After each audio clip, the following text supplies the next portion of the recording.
just seen another movie, and I wanted to let you know about it. So, Bette Davis is in this movie too, but she didn't play a major role, a very minor role in this movie. But yeah, it's a pretty good movie. So what I had seen today is called A Phone Call from a Stranger, made in 1952, with Bette Davis, Shelley Winters, Gary Merrill.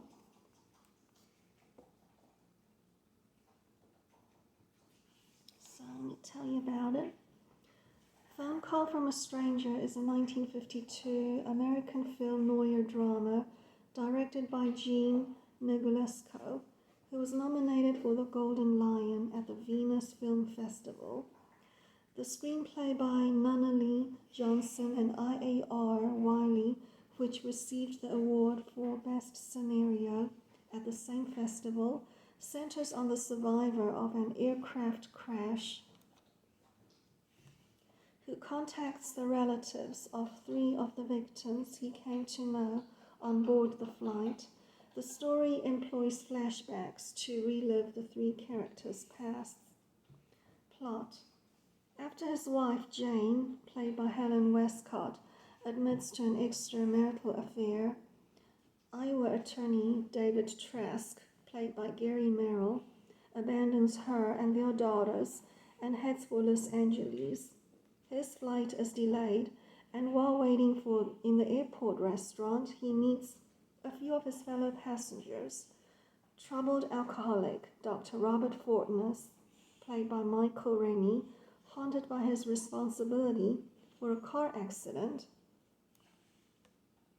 in which a colleague, Dr. Tim Brooks, played by Hugh Beaumont, was killed, is returning home to his wife Claire, played by Beatrice Straight, and teenage son Jerry, played by Ted Donaldson, and plans to tell the district attorney the truth about the accident. Aspiring actress Binky Gay, played by Shelley Winters, is hoping to free her husband Mike Carr, played by Craig Stevens, from the clutches of his domineering mother, former vaudevillain Sally Carr, played by Evelyn Varden, who looks down on Binky. Boisterous traveling salesman Eddie Hoke, played by Keenan Wynn, who is always ready with a bad joke or a silly idea, shares a photograph of his young, attractive wife, Marie, played by Bette Davis, wearing a swimsuit.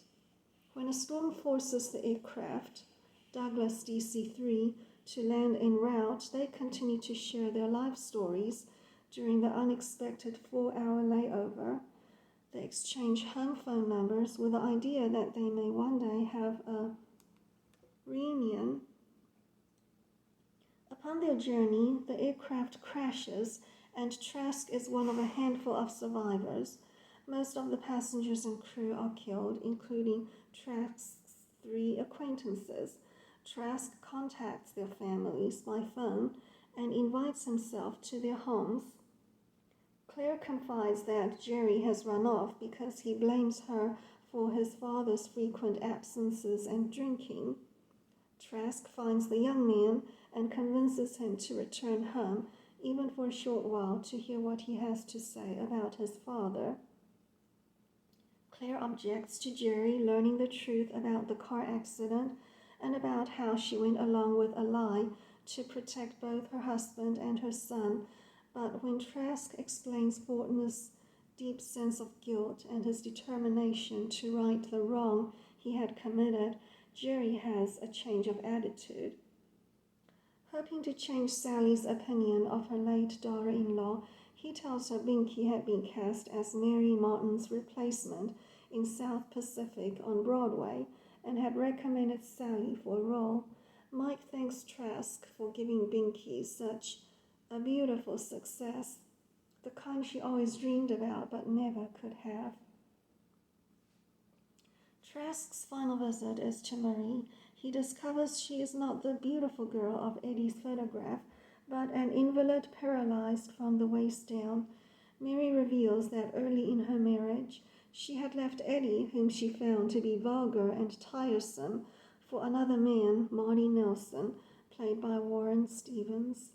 The two planned to drive to Chicago, stopping here and there and enjoying their new freedom together.